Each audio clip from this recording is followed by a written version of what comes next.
Happy 4th of July, ladies and gentlemen, and I hope you're spending your weekend responsibly. Uh, Lifting up the curtain on ourselves because we are recording this on Thursday morning, 4th of July. Ladies and gentlemen, welcome back to another edition of the Gloves Off podcast, your one-stop shop for all things Super Smash Brothers.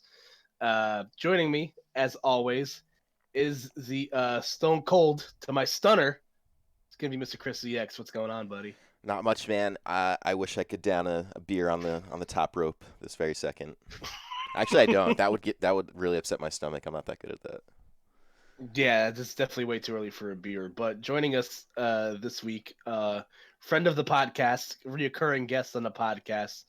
First appearance in a while because we've both been a little bit busy, but he was brave enough to take on the mean streets of Daytona this past weekend, and he'll be joining us. It's Mr. Hazmatt. What's going on, That's man? right, man. I got a lot of stories from Daytona I'm not allowed to tell on the internet, so we'll just leave it at that.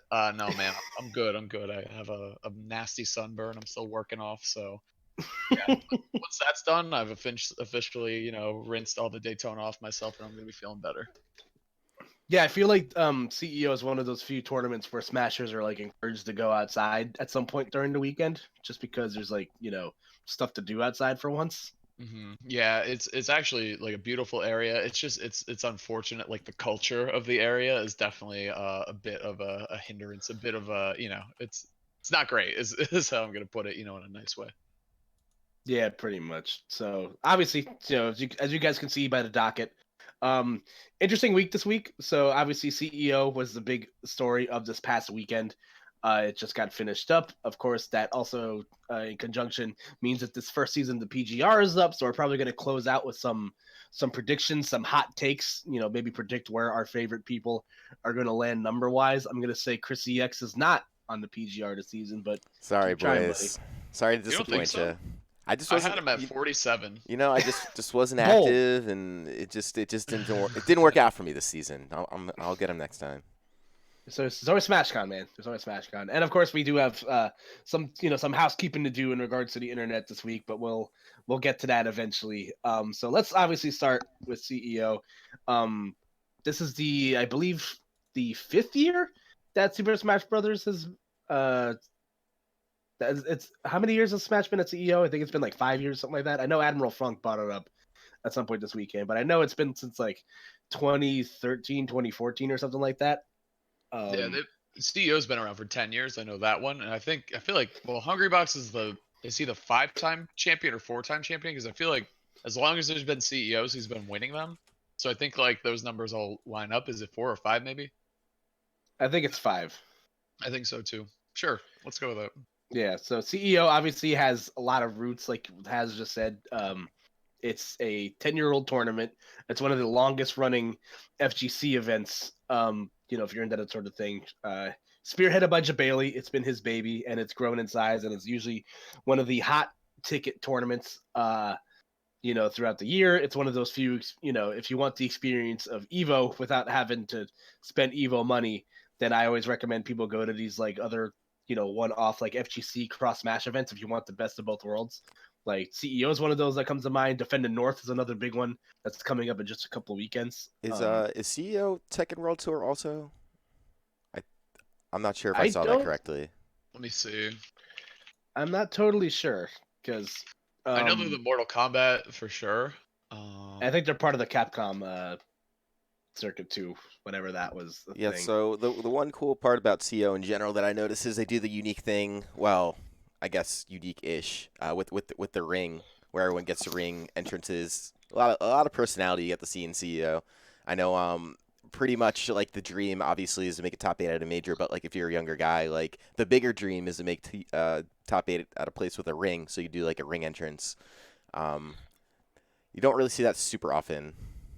No, like people have tried to replicate it, but that's only because it's been so popular at CEO. Because Jabali has made it very obvious that there's a huge wrestling influence in what he does, especially in the last couple of years, because there's been crossovers with like New Japan, World Wrestling, and like Kenny Omega, and I forget what's the other guy's name.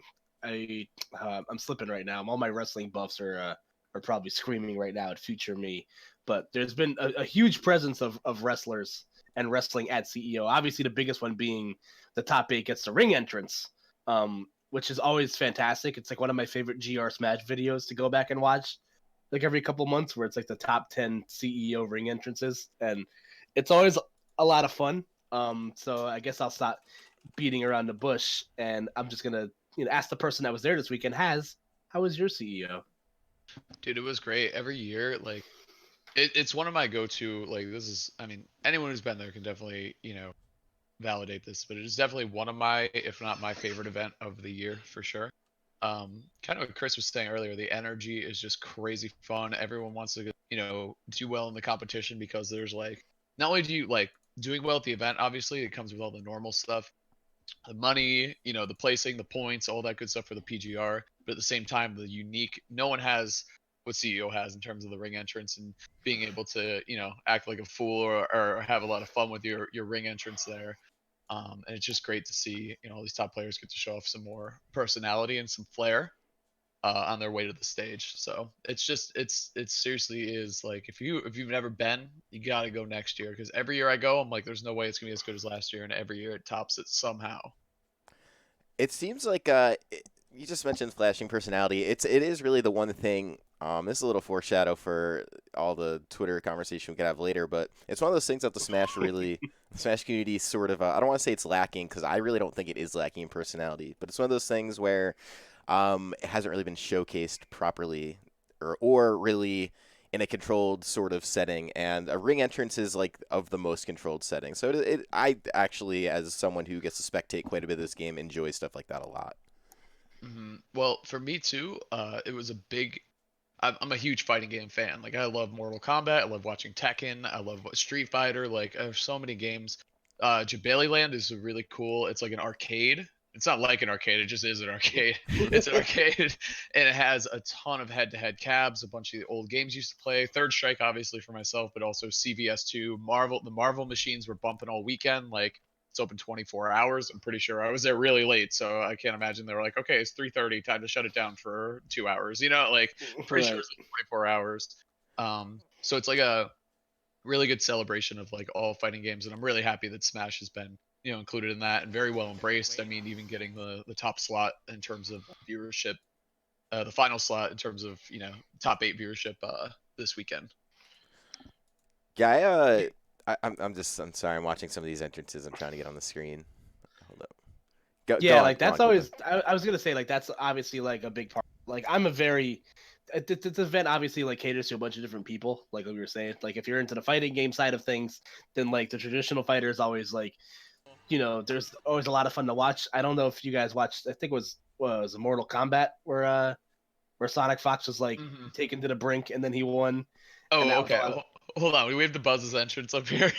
Oh, this is so good. Dude, I wish you could hear the crowd better, because all of us, not all of us, like probably 30% of the crowd was just yelling, "What?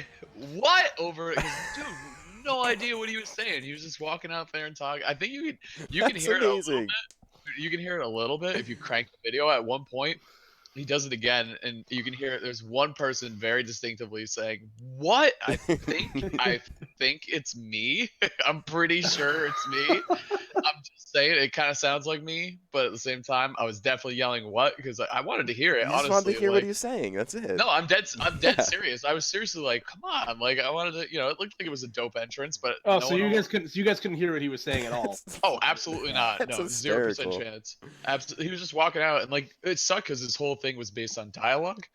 So like, Yeah. if he had walked out, like Mars did zero dialogue, like Nairo, I guess he kind of did like some dialogue, right? Like not really though, but like they were doing like physical entrances. You know what I mean? His was all dialogue, and we couldn't hear it. So he's just walking up there. We just see him like just okay, yeah. His in the ring was good too though. That was good when he played it. He's good at playing to the crowd once he gets into it, but the whole dialogue getting messed up was not great. Foiled. Yeah, I think like from what it looked like at home, like I think he was trying to do like the Thanos monologue from Avengers Endgame. I'm pretty sure, because obviously, he had the Infinity Gauntlet, so I'm assuming Right. that's the vibe he was going for. And Liquid just has a sponsorship with Marvel, which I think is absolutely Oh, fantastic. really? I didn't know that. Yeah, What the they heck? announced a crossover where they have like jerseys, because Hungrybox in that picture where it looks like he's getting abducted by aliens, for some reason. The one that's been like circulating around Oh Twitter. yeah. the pop off. He's wearing a Captain America liquid jersey, and the Buzz was Oh. wearing he's wearing like if you look closely at the suit he was wearing, like it's basically the Yeah, it's the Avengers. I knew they were doing like an Avengers theme. I didn't know that meant they were sponsored by Marvel. I don't know if they're sponsored, but it was a partnership, and yeah, like these entrances are like so fun, and like Senpai and Waddy's was funny just because like The people, song.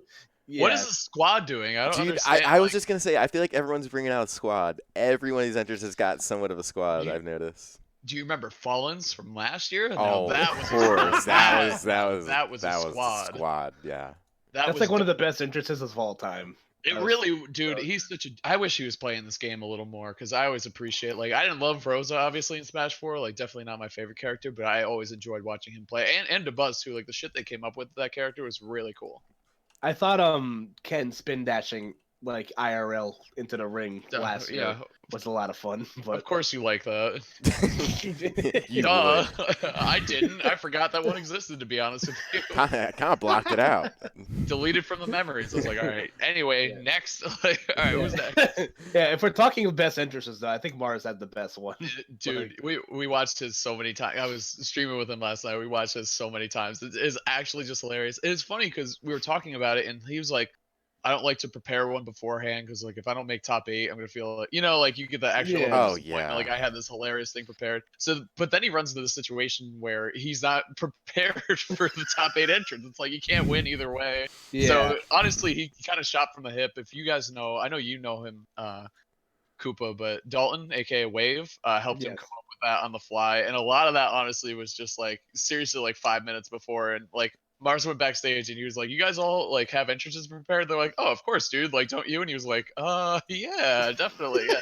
So, but you could see, yeah, Mars's was absolutely amazing. It was so hilarious. Yeah, like when he hits the wow, like That's yeah. his walkout. I was like, oh no. I was like, this is either gonna be amazing or terrible. Like I couldn't tell. I was genuinely worried for him. Like I was like, this is either gonna be super embarrassing and it was the best thing ever.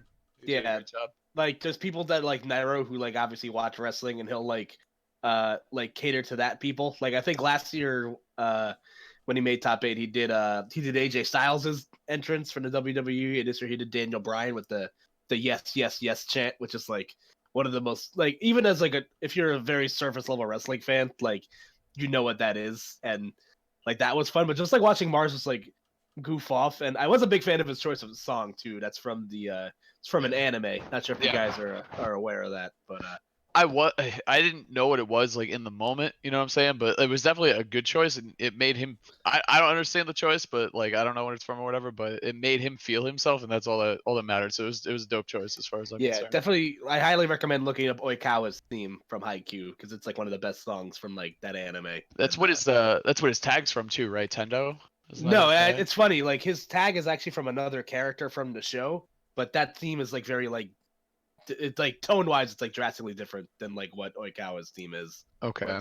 It's like very campy and like happy, happy go lucky, but like like the guest monster theme is like a little bit more ominous and like dark. So, but Gotcha. yeah, kind of weird. But regardless, enough about the entrances. There was a top 8 that happened at this tournament, and so I want to ask you this, Has, because like I was hearing a lot of I was seeing a lot of thoughts on it on Twitter, but it sounded like production was like a little bit rough, like for the actual in crowd like people. Like at some points, but overall, I think it was like pretty good. Like you said that, and I was like, oh yeah, I guess like there were some mess ups. So like it didn't really stick out in my memory that hard.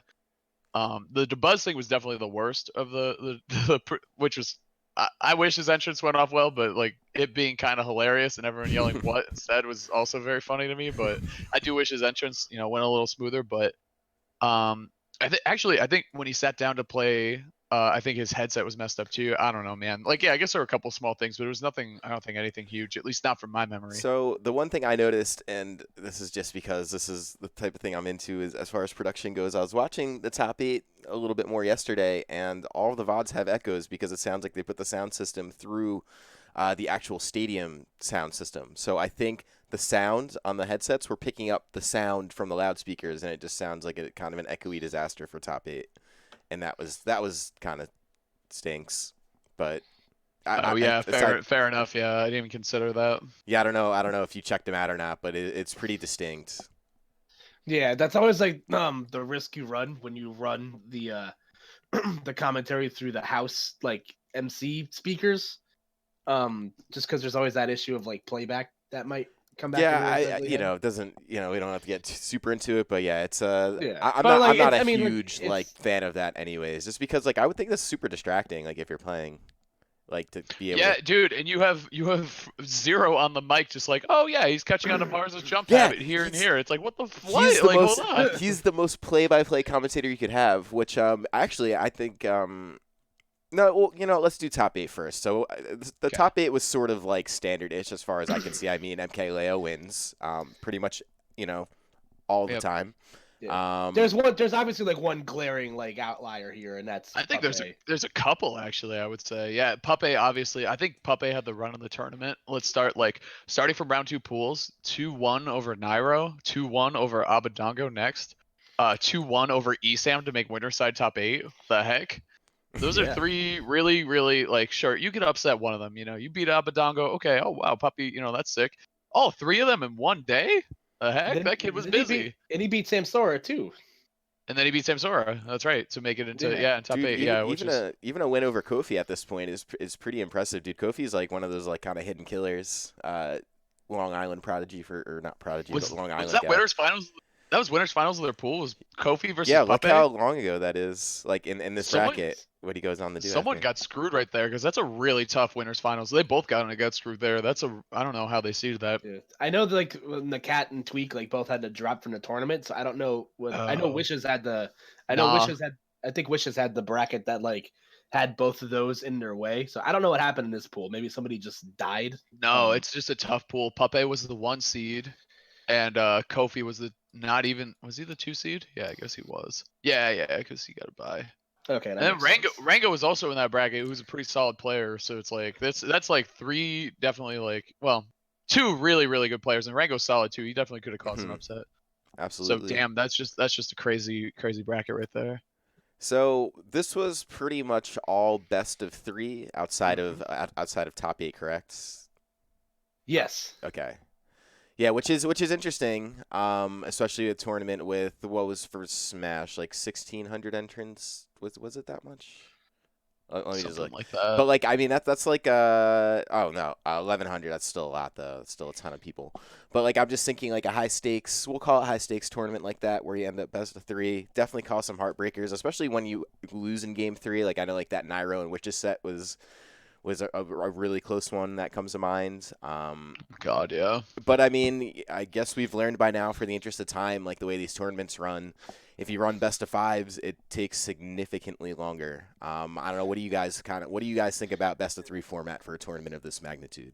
I think like when you have I feel like in a circumstance like this, because like Evo's been doing this for years, and like that doesn't really surprise me because like I'm correct me if I'm wrong on this, but like I think most FGC tournaments like run best of 3 like all the way through until like finals of said events. Like I don't know if that's like factually correct or not, or if that just happens to be the case for like the big summer tournaments. But like when you have to when it's a Smash and when it's like a Smash only major, because like very rarely are there crossovers of this size where like all the games are raking in entrance and like there's money to be won on all stages.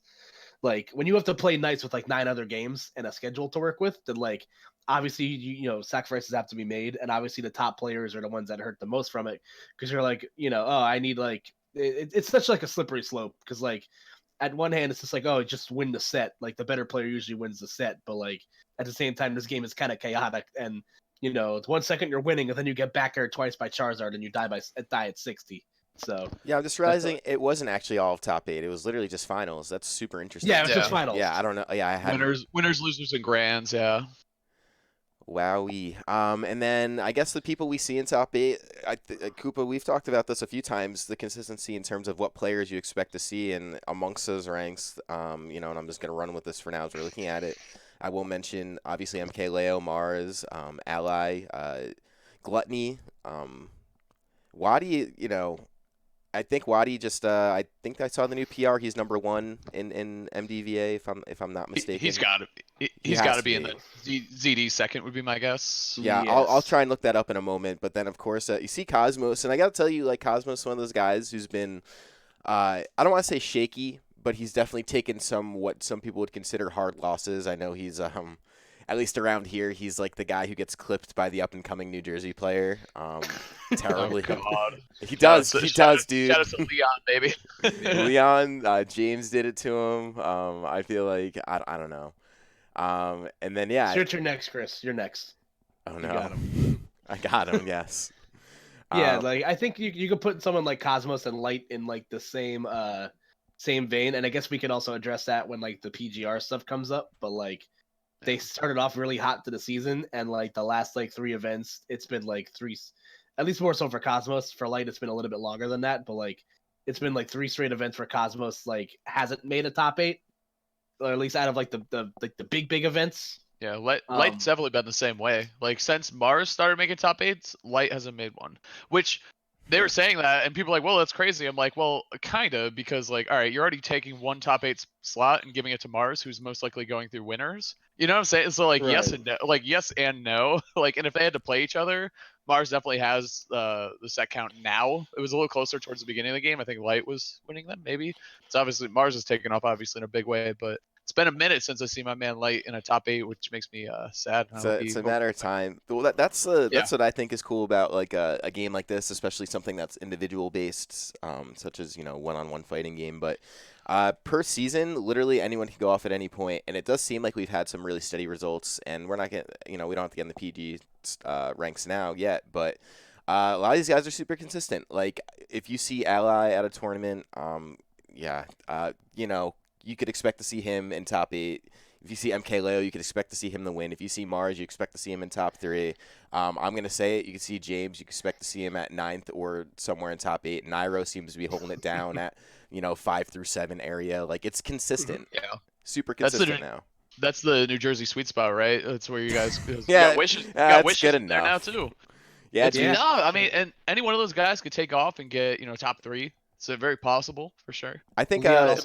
Leon also got ninth place at Smash and Splash, so it is. it's Gon's got 13th at Smash and Splash too, so it's in the water. Well, You know what I mean? it's the thing, man, and like I could tell you as someone who gets to consume a lot of these guys' tournament footage and their play, like kind of expect to see it, and that's the sort of thing that happens with the greater community of Smash, where you just sort of expect to see certain players do certain things.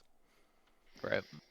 Yeah, and like the top 8 was a lot of fun to watch, and kudos on Mars for I think he lost in winners quarters, and he as Did. such brought it all the way back to second place. So Mhm. and I've seen it in the past where like CEO, if you're kind of like on the fence on like one spot or the other on the PGR, CEO has kind of always been like the tournament that kind of tips in the favor of one person or the other. Because I think back to last year where it was Tweak versus Leo, they were kind of like neck and neck for #1. Yep. And then Leo won CEO, and it was pretty much, even Tweak kind of accepted at that fact. He's like, yeah, like I'm really upset right now because, if I won this tournament, I was probably going to be ranked #1, and now I'm probably not going to. So Right. I mean, it's not going to be like that. It's. I feel like Mars definitely has like contention for like top 2, but he's definitely a top 3 player. At this point, anybody that says otherwise has been living under a rock for the last like 6 months. So Yeah, I agree with that. Something, as I'm looking at the top 8 graphic, something I'm noticing is even like Mr. E in the top 16, which I think is such a great placement for him. Mhm. Mr. He seems to be, he's actually super consistent, even though he doesn't come off as the most consistent. I don't know if that makes sense. But he's always like kind of tussling towards the higher ends of bracket, but is very susceptible to a loss to maybe someone seated like a seat or two higher. He's an interesting case, but I see we got some of Salem Shulk in there too. We've got Mario in the top 16. So yeah, They shout out were, to, dude. I feel so bad for Prodigy. He got kind of robbed. It, Them's the breaks, man. it wasn't. It wasn't right. Like that's the character. Everyone keeps saying he got robbed. I'm like, I don't know. That's the character Wario. You know what you're fighting against, and he had a few opportunities to close it out. And I hate to say it because I love Prodigy. I think he's such a good player. I love watching him play. But he kind of choked that one out. Honestly, I don't blame. It's hard. It's hard to close out that set. against Gluttony, and the waft's on the table, and Gluttony played that perfectly. Like he recognized at some points that Prodigy was getting scared, and he wasn't swinging, and he played it perfectly at the end, and he just hit his win condition. It is what it is, man. That's playing against Wario in a nutshell, baby. Yeah, the broke is like, God, best of 3 sucks. GG's, I should have won. But woke is like exactly what you said. Gluttony knew his win condition, and Prodigy was scared out of his fucking mind. It's best of 3 for both of them. It's easier if you're a player trying to cause an upset. Best of 3 is better for you. You give a top player more time to adapt to your shit. Do we swear? But I know we're off air. But do we swear on the show? Because I've definitely helped. You can definitely swear. Yeah. I definitely just dropped an F-bomb. Oh, did you? Oh, my bad. All right, yeah. So, all right, hold on. Let me run them back. What was I saying? Yeah. Fuck. Oh, yeah. If you give a top player enough time to adjust to your shit, like the more time you give them, the worse it's gonna get for you. You know what I'm saying? So that's why, like, for best of 3, I think as a viewer and like just strictly an entertainment aspect, I like best of 3 better, honestly. There does seem it's quick, and that is kind of good. I agree. It's quick. You'll see more characters, more players, all that stuff, but also more potential for upsets, which I know as a player, like, I know we want like the most consistent format so that people, the numbers are consistent, like all that stuff lines up, and that's great, and I agree. But not every event can be like that. CEO is a celebration, like I said earlier, of all fighting games. So if your game, let's just look at the side by side, right? The Smash Ultimate has what, an 8-minute timer. Most fighting games have 99 seconds on the clock. Like that's as long as it can. That's as long as it can go, man. That's as long as that can go. The standard, absolutely.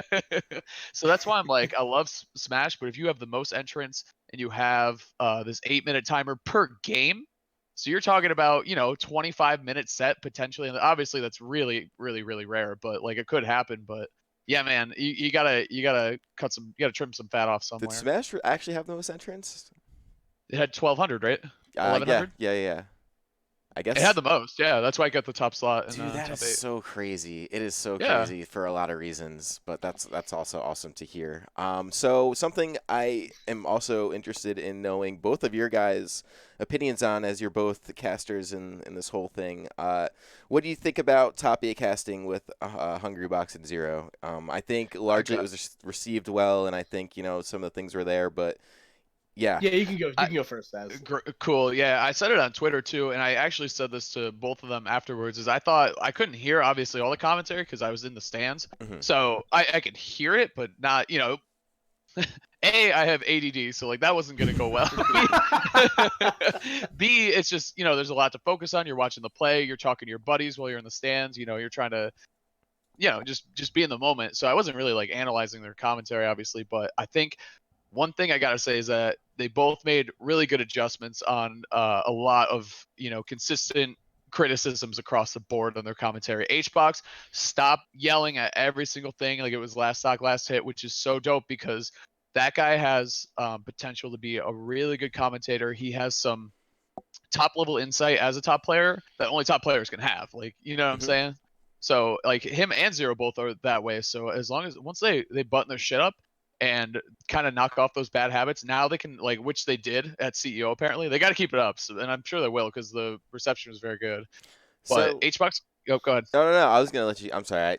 Keep going. Oh, it's all good. Yeah. So HBox stopping that was the most consistent I think criticism about his commentary is that he just screamed all the time into the mic over and over over things that it didn't really matter. And I get it. You're trying to bring hype and excitement to an event, and that's great, but you got to do it. There's a skill. It's a skill for a reason. And he definitely took the criticism to heart. It took him a few events to figure it out, but now he's hitting a stride and he took it very seriously. And I mean, I'd be more surprised to not see Hungrybox, as we've seen him do in his Melee career, make adjustments and figure things out, take criticism in, watch VODs. I'm sure he watches commentary VODs, and I'm sure he fixed, everything. And I'm not surprised, and I'm very happy actually. If he's going to be getting these slots, I'm very happy that he's listening to what people have to say about his work. Yeah. As someone that was listening from home, actively, I can echo a lot of what Haz was saying. I think there's more so for Hungrybox to prove here than Zero, because Zero's obviously done top 8s before, and Zero's just naturally very smart. That's the thing of people will say one or two things about celebrity commentators, but they're both very smart people, so it obviously works. They do it in professional sports all the time, where ex players or the occasional current player or on the ones and twos like with an actual commentator, which is fine. But like Hungrybox, I think had a lot more to prove because he's been kind of in the doghouse. The last few events he's been out, like you said, it's been a lot of like empty calories. It feels like where he's just like yelling for the sake of yelling, not because there's actually any like substance to it. But I agree, like he definitely like toned it down. He toned it down considerably, and he was getting hype for the actual hype stuff. Like when Mars went Captain Falcon and like took a singular game off of Joker after Leo got cock blocked by the dramatic zoom like 4 times.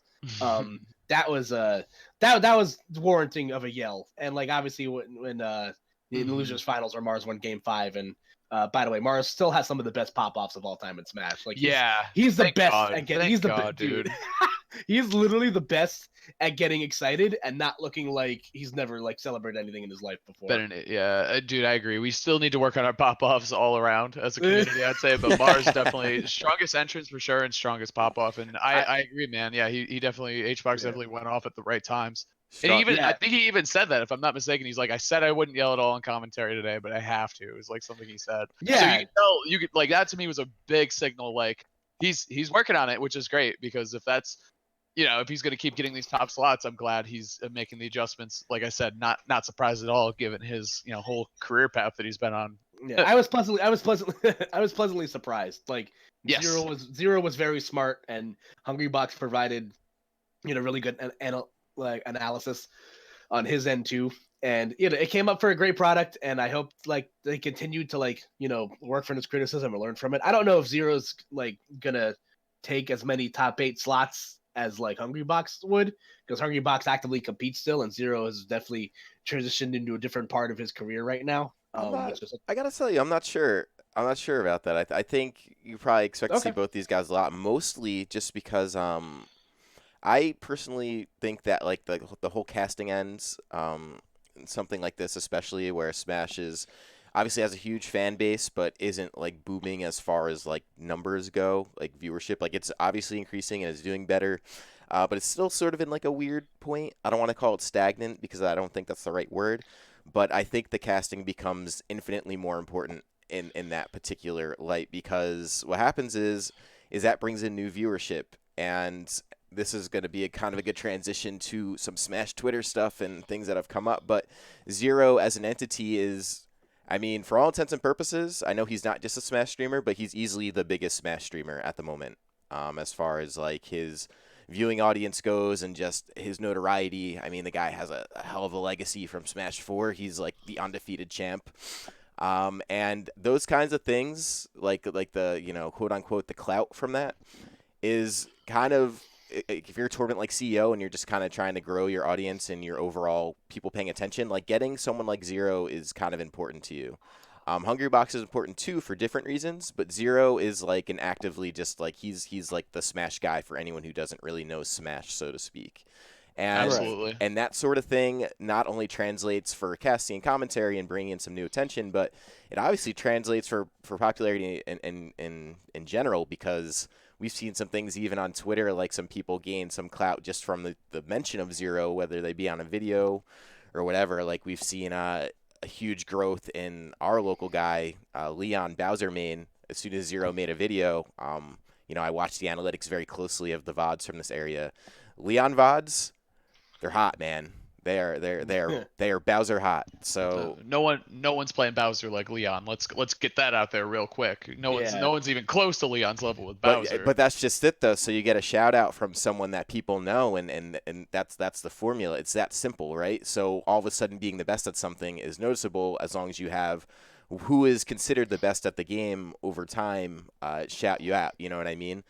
Because we've even seen that trend with a couple other players now too, like Puppe after this CEO also got the Zero treatment, and is also booming. So it's interesting. Like his basically having Zero attached to stuff has proven to be not just worthwhile, but it's definitely proven just in the way of raw stats that I could see. It's important to have that visibility. It's a good thing. And then interesting, like if you had told me this, towards like the before Zero had announced his retirement in Smash 4, if you told me this was the trajectory he was going to go down and like how it would kind of help the community and people like Leon and Puppet and all of them getting that exposure, it's infinitely important, and I'm glad Zero has this platform and he uses it.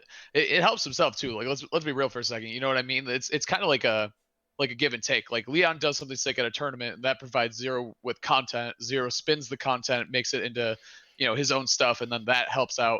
Hopefully, I don't know how it helps the channel out, but it definitely for a fact helps out Leon in terms of So exposure. that's just it. And this, I mean, I guess we could kind of dive right into it. There's no reason to not be blunt about this.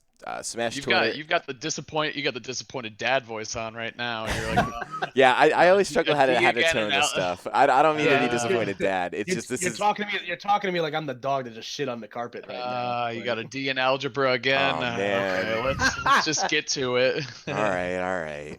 I don't know. No Xbox for a week. If it comes to that, I'm sorry. No, I think Smash Twitter in general is an interesting topic as someone on the older end of the community, sort of like not the most active in social media. I'm more I don't know. I've been a little more interactive, but I'm very much on observation level with it, and I do notice the trends, and I do notice that like how young the community is and how that translates on Twitter in a weird kind of way. So basically, all I'm getting at is like all it takes is like a Zero to give the shout out to 17-year-old Pokemon trainer, to 15-year-old Isabelle Legend, to 13-year-old Prodigy. I'm literally just reading this off of his video feed. And you'll see the booms in that, and you're talking about videos that have 539,000 views. You're talking about videos that have 141,000 just released a day ago. The Bochi one, and we're going to be probably going how we say Bachi Bochi Beachy. Her tag. I'm sorry for butchering it, but we'll be Sorry saying. for boaching it. Yeah, sorry for botching it. Yeah, it's from an anime. I believe, but the proper pronunciation is Bachi. So yeah. Bocce. Okay, I'm going with that then. That's unsafe. Yeah. All right, Bachi. All right, it's agreed. Bachi it is. So we're talking about videos that have 500,000 views, and even when you look at just for the sake of example, I'm curious to see like what the CEO VODs have. They have like less than that, right? So you have like a VOD from a tournament of grand finals, and then you have like just a Zero video of just like, hey, check out this Pokemon trainer guy. He's really good. And like it's comparative. So now you have this boom of attention from people just, whether you just be looking to follow Smash in general, or you're just like, hey, wow, I play Pokemon Trainer. I'm also like of a young age. I want to be able to beat top players. Like it makes sense as to why it happens, but it does welcome a lot of unique and new attention. And that doesn't always translate in a young community on social media, which we've seen. But in either case, it's kind of undeniable. I'm actually not sure where to take this one. If I'm being entirely honest, all I know is that the trend is it's very noticeable now. And all right, I'll start off here because like this has obviously been like a hot thing the last couple weeks. So we just talked about how like stuff like this is good for the growth of like people. Like it's like Has said earlier, if I knew that Zero was gonna take kind of like the clickbaity. I hate using that word, but like that's it's clickbait, kind of dude. Let's just call it what it is. So it's okay, the titles are clickbait. The content itself was really good. Well, that's the thing. So, hold on. Let me break this down. This is exactly what this is. You ready? This is 101. Zero. This is the way he's played Smash forever. Brawl, Smash 4, less Ultimate. He's obviously a little more casual in Ultimate, but he looks up what is the best strategy. How do I emulate it? How do I make it my own? How do I do it the best? And that's what he's doing. And he's crushing the game in terms of YouTube views. He is. Agreed. Yeah, no, I would never deny that. I just feel like the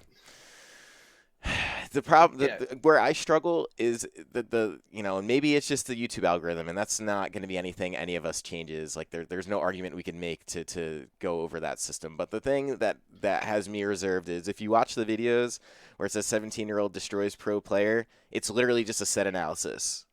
That's it. It's a set analysis. I think he'll mention for maybe 10 seconds, oh, yeah, this is a guy's background. And I think that stuff's cool because, hey, yeah, give us a scope of the people in this community. Give us a scope of what's going on. But what I don't think is cool is, like, now it puts this weird pressure on, like, it's the whole ageism thing. It's, like, why everyone feels this pressure to be a certain thing before they're a certain, like, year old. It's just like, oh, my God, if I don't beat X and Y top player by the time I'm 18, I'm a failure. Or, oh my God, like, I just need more Twitter following. Oh my God, like, something, something, something, more Twitter following. Like, it's just like, it feels like a sick culture. And I think that's where the disappointed dad stuff comes from. I'm not blaming Zero for this. He didn't make the YouTube algorithms. It's just like, man, it's very noticeable in this particular case is where I'm at. Yeah, I think like where I have a problem with it, it's just like, certain people handle the spotlight a little bit differently. That's like the big thing that I've noticed. And obviously the big hot topic this week has been, Bocce. She, caused an upset at Aeon, a few weeks, what was it, like 2 weeks ago, something like that, 2, 3 weeks ago. I think maybe more than that. Honestly, I feel like it's been. Almost Well, at least, Paramount. This video is from June 22nd. So it's from like 2 weeks ago, more yeah, or I less. was just my bad. It feels like it's been going on Yeah, forever. well, Feels- it just Right? as well Right? be. Just as well be, man. I'm Yeah, sorry. I'm and, sorry. I'm sorry. This is a bad title, guys. I know it's YouTube algorithm, but come on. 15-year-old girl destroys Pro Smash Ultimate player. Like, come on, dude. He's playing the game, man. That's what Zero's All always right, done. fine. Were we ever like, wow, down throw up air is so cool? No, Zero never cared. But He's like, like, this is the right thing to do. I just feel like a woke mindset would be like Isabel main upsets top player. Like that works just as well. You got 200 views on that video. GG. That's it. You're You got right, 200. man. I'm telling you, there's a reason he does it. Like, Well, of course. I know. It's just like I agree with what you're saying though, because like, I don't know, There man. is, It's and such a let tricky me get this out there right now. There is literally no social responsibility. This is not anyone's responsibility to like solve or Right. fix it. Like that. Let me just go ahead and say that. So like that is not what I'm trying to say here. But what I am trying to say is like the Smash community is like small enough where something like this could actually, like, I don't know, maybe something could kind of change the sides of it, but it's big enough to where it affects the people involved. Like, I feel bad for Bochi's situation. A bunch of new attention, and like obviously when you're 15 and you get you start seeing your Twitter numbers jump up or any social media numbers, like that's cool. Like, it is very cool.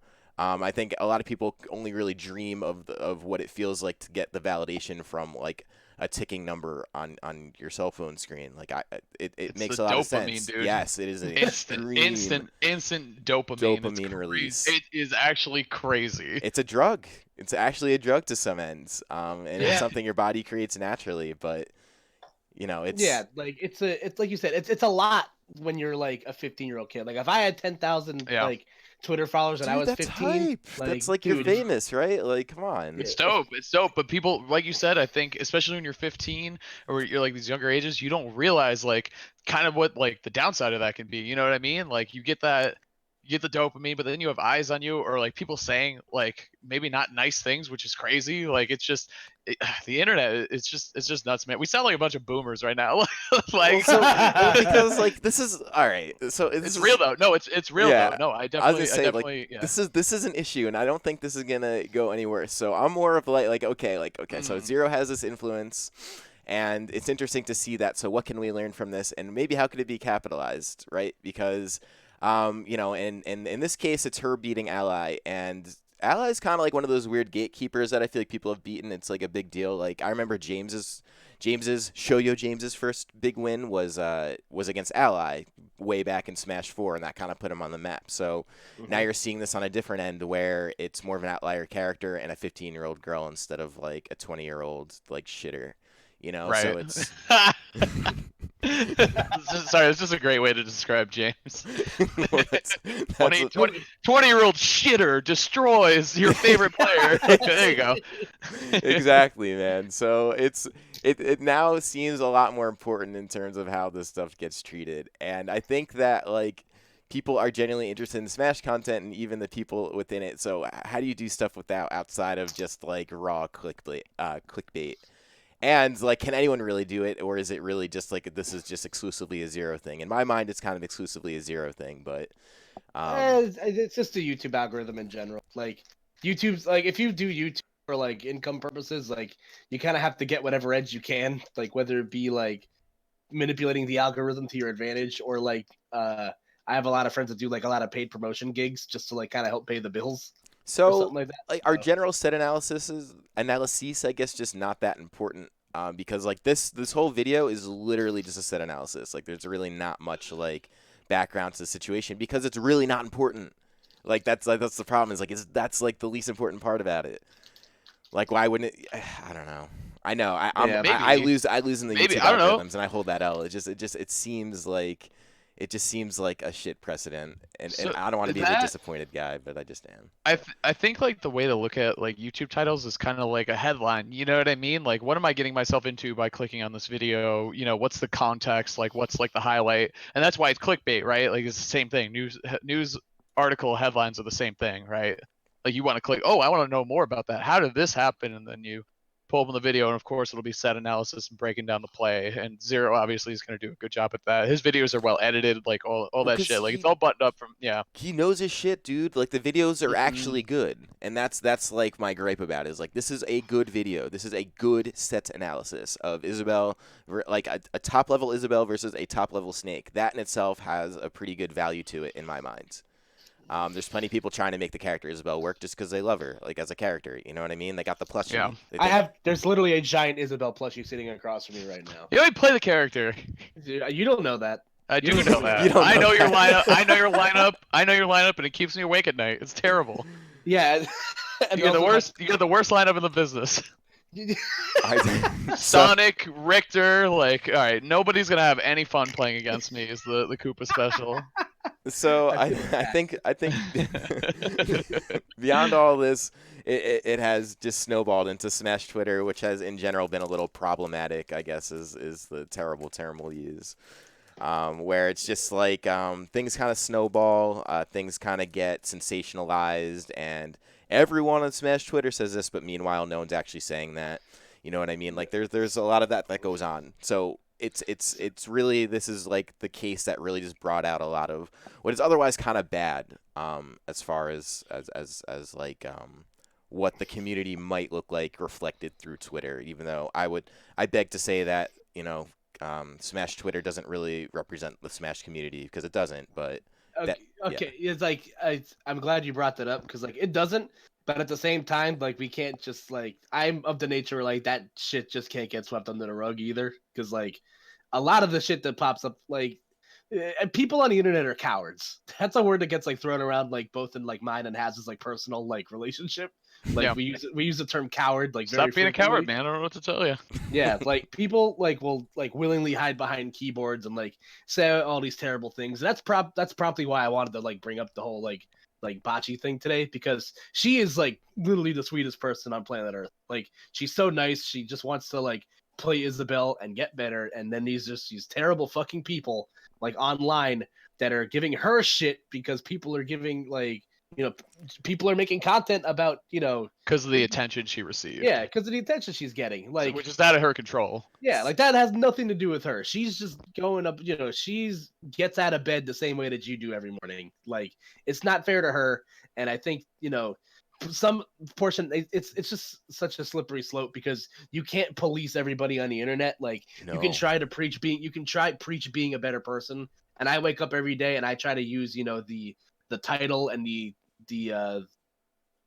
I'm trying to find a word that's not clout because I hate that word. Just like, use it, man. so much. Just go with it. It's the Yeah, like buzzword. listen, like I've accumulated enough clout. I felt that I need to take a shower, like to where I can like I'll say something and like it'll reach people's ears, and like in the past, that's always kind of a slippery slope on social media when like your job is to be like presentable, and that's obviously been a hot topic this last couple weeks too of like mental health and like prioritizing your your Yeah. own well-being over the image that you choose to portray online. Like Yeah. I've stopped since like, and we're about to get really real for a second, so just excuse me while I get on my soapbox, but like this is something that I've wanted to be better at, which is like be a role model and like be someone that like speaks out against things that I don't like and like brings attention to things that need to be changed. And like the way that women are treated in the community is a problem. the way that minors are treated in the community is a problem. Which is, and I've refrained from using a certain person's name because I dare speak this person's name ever again because I'm disgusted at what happened last night via the internet. But there needs to be a change of some sort. Like, this has gotten far too out of hand, and that's just the way that I feel about this. Well, right. So that's where I get at in terms of the clickbaity titles. Like, yeah, I agree. Nothing I think something needs to be done, but I agree that it's no one's responsibility, and there is a distinct lack of I hate to say it like this, but adult presence in the community. I hate it. But it is sort of a thing because it sort of just turns into what's the House of Flies, or what's the one with the kids on the island where they Lord of the Flies. Flies. Thank you, Lord of the Flies. It turns very much into that situation, and no one really wants to be the buzzkill or the person to really call things out. And I don't even think it's necessarily a role that's needed, but I do think that when shit comes up, it does turn into a forum where we, small enough community to where it can be discussed. And that's kind of where I'm at, is I at least have an open forum about it. No one's ever going to solve you could basically blame this all on human condition in terms of how people act on Twitter or what they'd say to people who do receive a lot of attention seemingly overnight. But it goes in so many different ways. Because like I said, in the case of Leon, Leon got a huge clout boost and is doing amazingly with it, and he's playing better than ever. And it's kind of good because that actually does bring attention to this particular scene and everything like that. I could tell you right now, that has actually helped the Master Hand channel in terms of just overall people coming to the channel and subscribing. And I'm super grateful for that in general. But there is sort of what I consider to be a bit of an echo chamber too, where you have a lot of sad boys on Twitter just kind of looking to find their identity in all of this, and kind of get lost in that. I think the most disturbing thing I see in Smash Twitter is the absolute desire, not even just Smash Twitter in general. I mean, this is social media in 2019. But basically just why don't I have more followers? Why, am I not more popular? And I think that there's very real and very direct answers to those things in terms of well, what do you offer as a value? Why do people follow you? What does the following do for you? I think there's a huge checklist of things you could go through that could actually solve those things, but I don't think that's really readily available or even noticeable if you're a young kid on Twitter. You just want to feel good every time you hit the send button on your tweet and have someone agree with you and connect with. So really what is missing is just people want to feel like they're connected and feeling some kind of love and able to give love, as corny as it sounds. But that's literally what it is. It's why people go to tournaments, right? I agree 100%. It's a tales all the time. I mean, before social media and all this stuff, that feeling has always been a part. Man, we really are just, jumping out of scope here from the Smash Dude, community, but that has been, that's a feeling of society forever, man. Going back, want to look at your grandparents, you know what I mean? Everyone wants to feel welcome and in a community and loved and feel like they're doing something worthwhile at the end of the day. And social media just puts it in front of your face all day, every day, 24 hours. You want to look at your phone, it's right there 100% of the time. You could just do it. It's crazy. It's there for you. It's there for you. Pressure is so a friend real. Would be. Yeah. I feel for the kids, man. Dude, it sucks. It's a whole nother level of pressure. Not only I don't know, man. When I went to school, you had to be cool. When you were at school, and then you go home, you can kind of do whatever you want. You know what I mean? No one's gonna. But this, you have to be on 24 hours a day, posting cool pictures, or in the Smash community thing, clips or funny jokes. Or else you're a random, and no one wants to be a random. And that's the problem. But this is it doesn't even work like that. But that's what it is, and that's how it feels. That's how it feels. That's how it feels. That feeling is very real. Yes. And I love O2ers, man. I swear to God, and this is not a joke. I love O2ers so much. The scene. It's not a joke, dude. I'm dead serious. When I say I love O2ers, they probably care about the scene more than some of the people who are at the top, but they just want to show up and be there and love being a part of the experience, and I love them for it. And maybe making a significant splash in terms of brackets results or big combos or anything aren't a part of it, but without people who fuel the community, we aren't anything. So it's kind of this crazy cycle of everyone wants to feel like somebody, but at the same time everyone also it's crazy, man. Here's the secret to O2ers, man. They're the real investors in the scene and time, in terms of time and energy. They come out, they pay the venue fees ultimately go, and the tournament fees, they go to the winners and they go to whoever is running the tournament. That's a whole thing in itself. And what happens is Smash is one of those unique things where your player base is also the fan base. So as the player base grows, the fan base grows.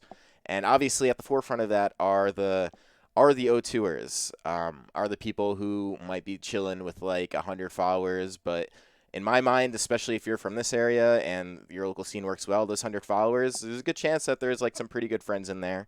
And if they're not, good chance to make some good friends in there. And that is really what it is. Twitter in general, like you think about something like Facebook or anything where you actually make a connection. I think a lot of people gave up on Facebook, and that's why I use it as the example of just connecting with people. I mean, that's Twitter, man. Connect with your friends. Be human. It's not about what persona you have on there. It literally does not matter. And I'm going to put it bluntly, literally no one gives a shit. Even at the top, no one gives a shit about you as a person like that, except for the people that are actually your friends, who you should be connected to on Twitter. It is what it is. Like they're literally just numbers. They're arbitrary. You're talking about something that you could purchase. You could purchase followers, and it'll be just as arbitrary. You know what I mean? Like it doesn't matter. But like in terms of gaining a lot of followers, someone like Leon, you mentioned it has, dude's the best Bowser. Like literally the best Bowser, and he just got some light shed on it. So you have people that are also trying to be the best at Bowser, also just trying to be good. And Leon just happens to be a super cool dude. I don't know if you ever talked to him. He's awesome. He's chill. Oh yeah. So I wish he wouldn't wear jean shorts like in public, but like the jorts are a lot. The jorts are a lot, but when you got the skill Dude, that guy has, you can get away with it. Yeah, you wear the We're working jorts, on it. dude. We're It working on works. It works. But yeah, I don't know. I don't know how much further you guys want to go down the Twitter rabbit hole. I'm actually pretty satisfied with the kind of the itches we scratched on the topic, because this is something I think about a lot, and honestly, something I would probably talk about more often if there was a user base for it. And I think there is. And when I say user base, I mean people who relate to this stuff, because I know y'all do. Before we move on to like the ending things, all I'm gonna say on this subject is like if you're like I want to like get to the point where like you excuse someone's shitty online behavior just because they're like quote unquote a good guy like in real life. I've used that before, and I've like if your boy's acting up online, or if you know your friend's doing some fucked up shit, like stop them. Do yourself a favor as a friend and like stop them from doing that, because like too many people get a pass just because then this isn't just a Smash thing. It's like a real life thing. Like you look at how many professional athletes have like done drugs and like beat their wives and have done this and that, and like they've all gotten passes because they're good at hitting a ball, or they're good at like throwing passes to people. Yeah, so like more society. People need to be like held accountable for their bullshit. So like my advice going forward to anyone to whoever's ears just may grace like in a couple days, like if your boy's doing some fucked up shit, like stop them. Like be like do the right thing. Or at least be direct with them. You might not be able to stop them, but having a discussion or just recognizing what's what is a whole different thing. That and like kind of going again, like the scope kind of zooming out even more. I agree, obviously there, but just because you idolize somebody, or like let's say, I mean, this obviously won't happen, but like if Leon starts acting like an asshole on Twitter, it's like, dude, that's not really cool. Like I really like how you play, but idol worship, and this again, the scope outside of the Smash community is it's a dangerous thing, man. Very similar to what Cooper was saying. Just because your favorite wide receiver made that game-winning catch doesn't mean that it's okay that they drink and drive, or that they do anything that's wrong. You got to hold them to some standards that you got to expect some decent human activity out of them outside of the cool stuff that they do, I think competitively or otherwise. Yeah, I mean, and you said it. I mean, there's even been we've had NFL players that are really good and end up like beating their wives. Like we've seen videos even, and this really isn't any different. It's really just a smaller scale of it. And I know we're not speaking specifically. I sort of just want to, just for the sake of whatever. But regardless of that, one thing I will say is, despite how whack someone's behavior is, or maybe how much they've messed up in their own life, or maybe how much something they did was offensive to people, cancel culture is also cancer culture. I just want everyone to keep that in mind. People, to put it bluntly, people fuck up, right? So it happens, and despite how bad it might be and how awful it might be, like that's on each person to decide if they want to, block or just never see that person again or whatever. But like actively calling for a lynch of someone isn't really productive either. So in this particular case, and I'm just gonna say it, like the whole ally Captain Zach thing, the dude finally owns up to something that was otherwise kept secret, and for good reason, and he's going to have to bear the consequence. All he could do is speak your truth, and people will do the rest. I think him basically retiring from Smash is kind of punishment enough, and, I'm a firm believer in karma and the way energy works. So I just think that if anything was truly wrong in the situation, which objectively, there was, then that'll be his to bear. But there's really no reason to be like, this guy should be like, get him out of here. Let's like yada yada yada. Like that stuff is not really good for like the whole increasing like vibes of a community. So keep that in mind too. I think too, like, well, there's also like additional. I think the PGR just tweeted like while we were live that they're considering not having him, Oof. on it. Yeah. Wow. Wait, no, I mean that makes No, sense, man. it's Actions a have consequence. consequences. You're You right. know what I mean? People Yeah. like Exactly. So listen, like college athletes get their wins vacated and trophies taken away because they sold some memorabilia. Like shit like this happens on like different scales all the time. So like people that are outraged by that like need to kind of wake up and like, you know, recognize what's going Yeah, on. I But think I continue. think being mad and doing things about it are good. It's just that it's definitely a very big trend to be mad about something, and then wait till something extreme happens and then call for change. I think that we can be calling for this kind of stuff, on the daily if you really wanted to. And the best part about it is we have control over that. Wherever your attention goes and wherever you're, basically the words you say, that stuff all makes a difference. So you as like a viewer or a listener, you guys have like a lot more power than you think. So just keep that in mind too. yeah, I think Yeah. I think people shouldn't be. You got an opinion, you should voice it. I don't know, man. It's just It's tricky. This is it. not something we're gonna solve on today's podcast. No, I'm actually kind of absolutely. stoked that we're talking about it though. So this is probably honestly this is I feel like No. what this podcast was intended for. Maybe not as heavy all the time, but I don't know, man. Just some real discussion because a lot of the stuff does get a little bit. It's important, man. I feel like when people get fired up about stuff, that's also important. Like I think it's okay to feel passionate about something. When someone does something that hits home for you and like it hurts you in some sort of way, I think it's okay to say, I don't feel comfortable being in a community with this person or Yeah. whatever it is. I feel like that's valid. So I think both sides, like I feel like sometimes there's too much leeway. I'm not talking any specific instance. Sometimes people get away with things.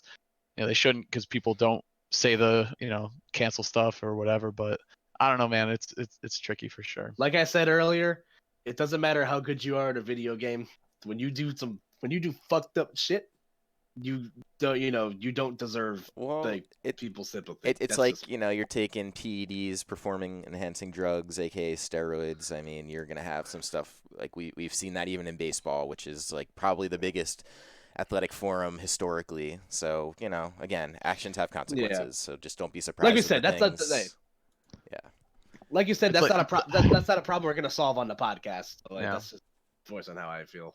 I just want to, yeah, it's just, it comes down to that idol worship stuff, man. I mean, you want to give a more direct correlation. I mean, look at, R. Kelly got away with stuff for a long time because he was just adored, Yeah. by so many, like, it's scary. It is a really scary thing. Like, I don't know, man, just, So this comes back to uh, the, be friends with your friends on Twitter. Don't focus on numbers because with increasing numbers comes increasing eyes, comes increasing judgments, which ultimately will raise your, I guess, consequences and just things that happen in your life. Like it's okay to just like have a regular experience. I don't know. I'm gonna try and steer it in that direction because like clout and having a lot of eyes on you all the time doesn't always translate into good things.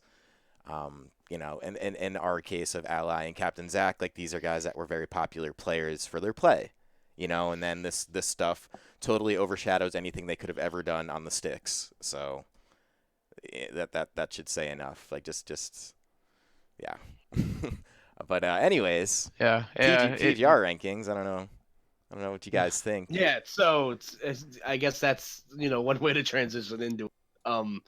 Yeah, so like I said at the top of the podcast, CEO was the last PGR event for the first season of Ultimate. So I don't think they've announced what their plans are, like when they're going to announce it. They usually kind of roll this out around SmashCon time. I think it's when they usually try to get the rankings out, to my knowledge. It's usually around like, I think it's before Evo, realistically. Do So they they're do? probably How often are PGR ranks? I'm sorry. it's one every 6 months, I think. Okay. Okay. So like two a year. So yeah, I think they usually try to aim to get it out around like whatever the first quarter of the year. I think they usually try to get it out by Evo. So, it's interesting because like I think in my opinion, like the top. I mean, before everything with Ally happened, the top 10 was kind of this. This is obviously going to shake things up slightly, but I think it's a fun thing to talk about. It's a fun bar game to play with your friends. Like if you go to bars with Smashers, because like people talk about like college rankings all the time. Like, oh, who's going to be this? Like, who's going to go first in tomorrow's draft? Yada yada yada. Like, I'm not going to go parlaying any of these into bets at the at the box office anytime soon. But Not I yet. don't know. Yeah, exactly. So I don't know how you guys. So what's your hot PGR take? Like, Oof, hot who's PGR got one? take. Well, the one thing I could tell you is that they've already mentioned. I don't know if it was Swar or if it was the actually PG Stats Twitter, but basically, if you haven't won a C tier, there's a good chance you might not be top 50, which I totally believe. By the way, I totally believe that because there's been Too many tournaments. so many tournaments. All of like quality too. I mean, you've seen a lot of these C tiers that have guys that are exceptional in skill. You know what I mean? And we kind of touched upon this with the CEO recap, but like the results have been mostly consistent as far as the top 10. So I don't know if there's a ton of hot takes from there. I don't know. Who do you foresee basically being a possible, top 10 player that you wouldn't otherwise think? I think for me the easy answer could be like actually I don't know, man. Like as much as I'm a huge James fan and advocate, obviously as he's my number one bro. Yeah. I want to think he's top 10, but it is interesting. Like he's won some C tiers, but then has come in 9th. So I don't know how that really translates as far as like a global ranking goes. Like historically, that type of player, like they have the flashes of pans when they get like 7th place, but then like they'll have those like bottom out. I mean, bottoming out for James as 9th place. That's still like relatively good. So I Technically think top 10 still.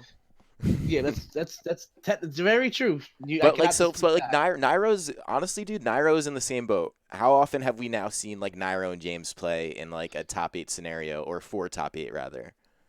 Yeah, like Multiple I think times. yeah, it's interesting because like the landscape is definitely different from like when they first started doing these rankings.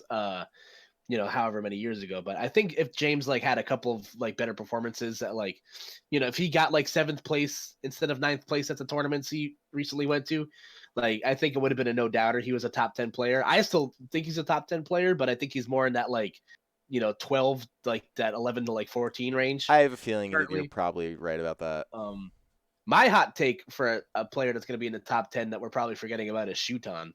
That's me Nah, he personally. definitely. I'm pretty sure. Yeah, he's almost Like certainly locked in. people kind of forget, but like, because the PGR encompasses a lot of big events, and like we said earlier, because of how many events there are, and I think because of how they scale the where it's easier to get to a C tier, so it's easier to rack up a resume of like shit that matters. Mm-hmm. You kind of forget that like Shuton he won Prime Saga, and he got 2nd at Frost, so he got 3rd at Frostbite, I think. Am I getting that right?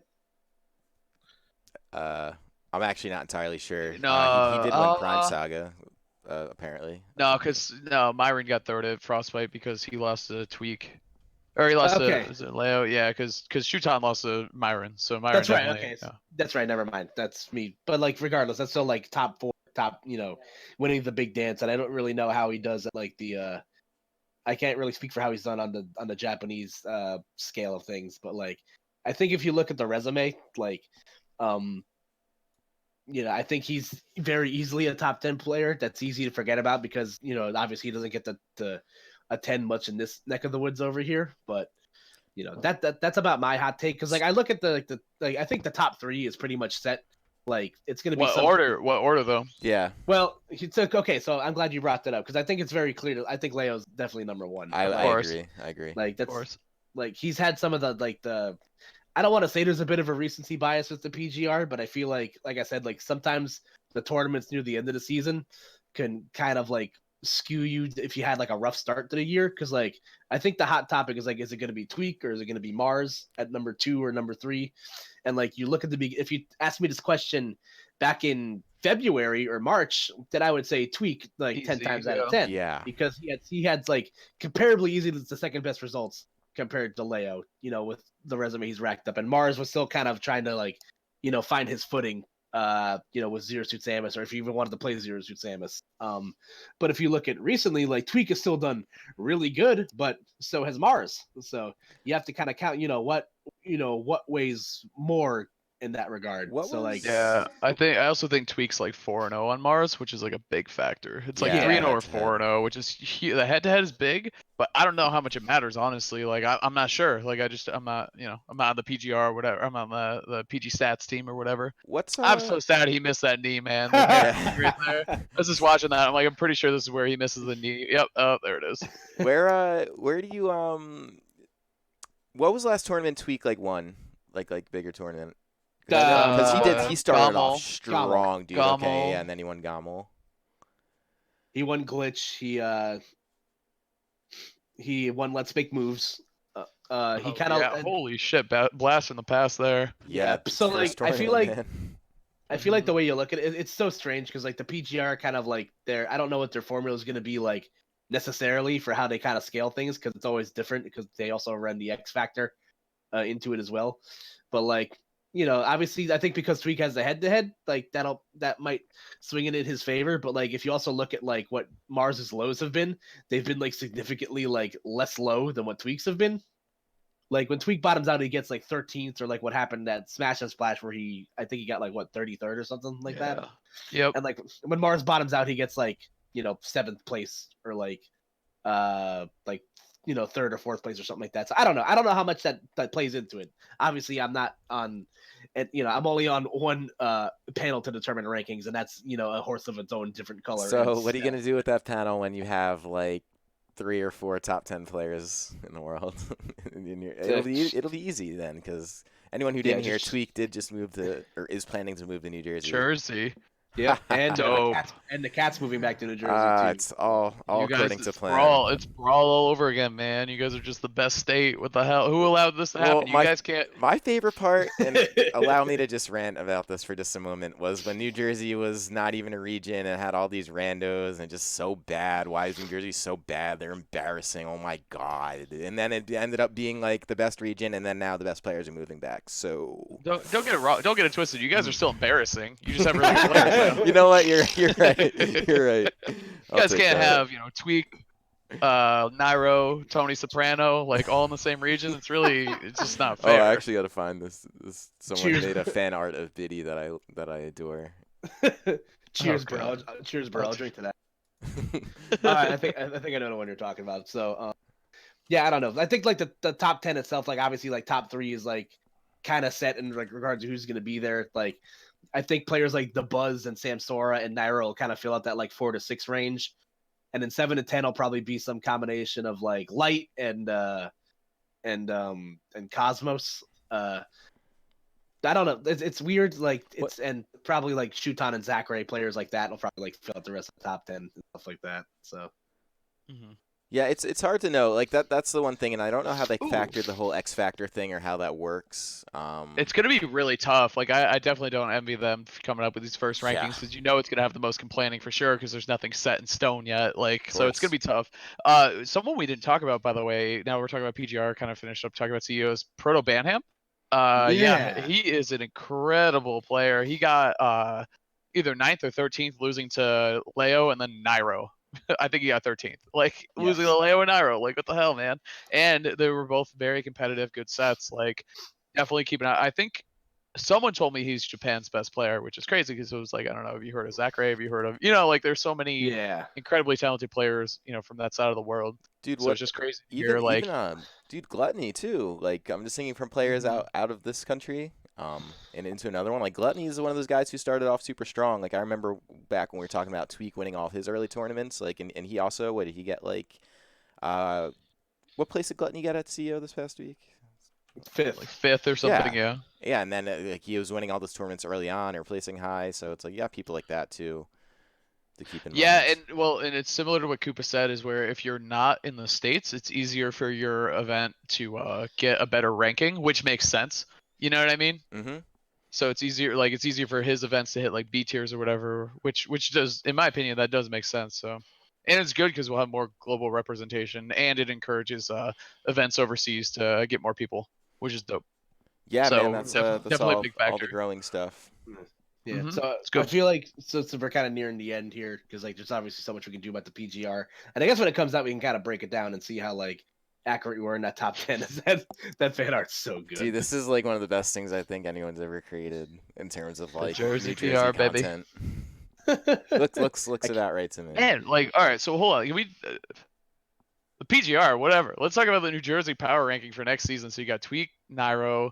This isn't in order. Like Tweak, Nairo, DeBuzz, or is he New York? No, he's Nah, New he's New York. York. Okay. Tweak, But like, Nairo, James Leon, Wishes, James, Wishes. Jackal. Yeah, throw Jackal in Jackal. there. Definitely. Jen's New York. Yeah, nah. Well, we claimed Jen as, but like No. he is New York. You know, he's North Jersey. He just won't admit it. What is your 10 right now? Do you guys have a PR I could look at? Yeah. Not yet. Well, not season No. 2, but like, yeah. Not season Oh, two, sorry. but This we is have the a- current season. Current season. No, we don't. We're actually still in the midst of working on that. Yeah, So this stop asking is- me about it, motherfuckers. Like, Yeah, My bad. this is That's why I don't do this PR panels anymore. It's not This worth is it. season 1. Yeah. It's See- kind of not worth it, but yeah, I mean, season 1 was already Oh, stacked. can you so, zoom you in? know. I can't see that on my screen. Let me see. Okay, yeah, it's Maybe I can full screen it. Nairo, James, Wishes, Gons. Oh yeah, Gons obviously. Jackal, Yeah, Gons, Leon, of course.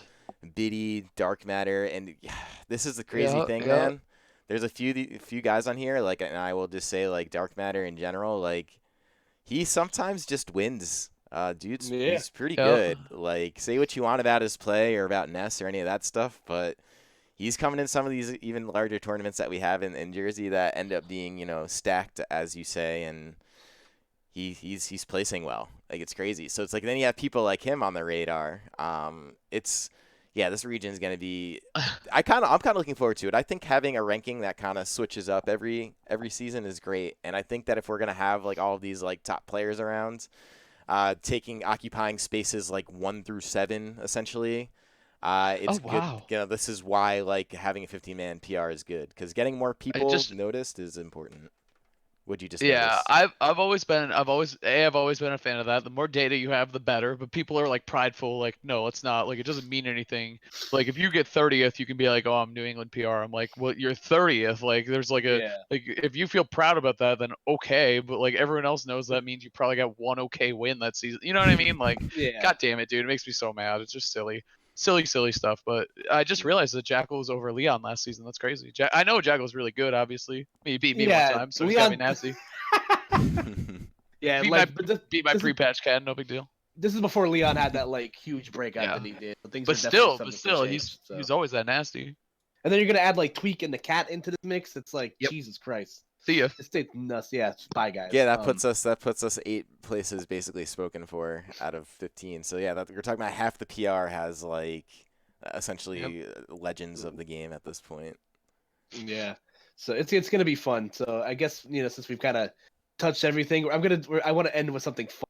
So let's all go around as we plug what we're doing and all that fun stuff, and let's all guess who number 50 on the PR is gonna be. Just for what fun, the on hell? the PGR. The PGR. God, that's like a really difficult. Kool-Aid. There's mine. Lock Yes. it in. No, I'm kidding. No, it's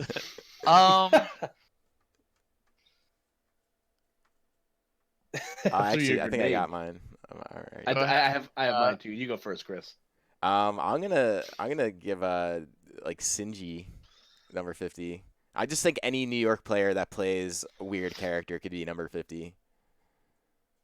That seems pretty reasonable to me, especially considering how many big events we've had in this area and how many we've had so many C tiers, so that puts so many people on the radar. And then like Zeno being the big weekly it is and getting kind of the people it gets. Like I think having someone of like tri-state, in my mind, New York specifically, be 50 would make a lot of sense. You have to win a C tier, right? Like that's like the. That's what they said, and I think if Sinji, you want to see if you want to. Who's won a C tier? Well, my answer definitely has. That's why I'm. That was the smart. That was the smart All right. approach. Yeah, I know. It's like, that was literally the logical approach that I didn't think of. My answer is I'm gonna go with Pandarian. I think that's 50th. I feel like he's higher than that. Maybe. I was thinking Maybe, I don't know. like is Black Twins win a C tier? Because that's one of my guesses. Like around that area. I don't know. This is so. I don't know if Black I Twins also is feel like one. he could be. See. He could. He definitely could have. Well, he could have. I don't know if he did have. Like I feel like Mutace is gonna be way higher than 50. Definitely has won a C tier. What about Rydia? Could be on there. He won a C tier. Okay, yeah, that's not a. That's a I can great get on guess. that. Yeah, that's my guess. Rydia. Or no, There I'm we sorry, go. not Rydia. I'm sorry, not Rydia. Tachyon. I'm sorry. Rydia has Okay. not won a C tier. Tachyon is who I meant. He's in Florida, so he could definitely farm some good wins. Very He's true. a high ranked player. He might be higher than 50. Honestly, I'm pretty sure he's won a C tier. So there you go. That's my guess. There we go. What do I get when I win? I'll buy you dinner. Sweet, Nice. good deal. There we go. Shake on it. Lock it in. So I have a That's question. my locking in noise. Oh, boy. Did Mr. E win a C tier at any point? Are we gonna? I have no idea. Because like that's like one of those guys. Like he's been holding it down top 50 PGR for a long time now, and I just wonder like if winning The a C thing- tier is the line. I'm trying to think if he did or not. I feel like he might have, but also you got to remember that tweet came out before CEO and before he went on whatever run he went on. I don't even know where the hell did he end up. Who did he beat at CEO? There he is, Mr. E. He beat ZD. He beat Captain L, who I was also thinking for my around 50 spot. Hmm. A lot of MVD. He Pikachu beat players. MVD. Holy shit, he beat MVD. Nice. That's a huge win. That's what I'm saying. Like he gets like some really great results, and he's practically this area where he grinds against the likes of like James Wishes and Jen. What And about all those Morpheus guys. too? Is like a guy that could potentially end up there. That's true. He lost to Wadi. That's fine. He lost to Sonito early on. God, there's so much. A lot of players. Everybody's so good, man. This shit's insane. Yeah, it's Uh, pretty fun. It'll be fun when it translates really to people who don't necessarily play too, which I think is coming. Oh, he beat Plup too. What if Plup was 50th? Oh That'd be my possible, I god, guess. dude! Then it's rigged. So It's super. It Pluff is 50th. This thing is rigged. That's all I'm gonna say. we'll see how With this all. Mango Kinda, with Mango at 49th. yeah, crazy and Again? yeah. Or no, was he 69 on the rivals? Just something. Yeah, something like that. Classic. I forget what his ranking was. I forget what it was. No, it was 49th, I think is what it was. There we go. Yeah, he was 49th. What I'm just trying to think. I could see a lot of like SoCal players maybe potentially getting a nod at like those top end spots of the top 50. Trying to think like who you got from over there that would Those spots are like I think the hardest to figure out. Like, cause like those spots are like those like anything from like I think 35 to like 50. Like those spots consistently see the most turnover out of any of the PGR, just because like that's where like the most like wild results could have from. Someone could have like 2 good months and it could like spring load them to like 42nd in the world or something like that, and then they just like don't come back. You know what I mean? Yep. Like those like the top 15, top 20 like usually sees the same group of people every now and then, but like anything like beyond that is just like that's a crapshoot every season. So All right, that was pretty fun. yeah, yeah. So I had a guess good time. yeah, we've touched on everything. We'll see how everything. Now we're getting into the meat and potatoes. We are into the dog days of summer. Obviously, Defend the North is coming up in July, in like a couple weeks.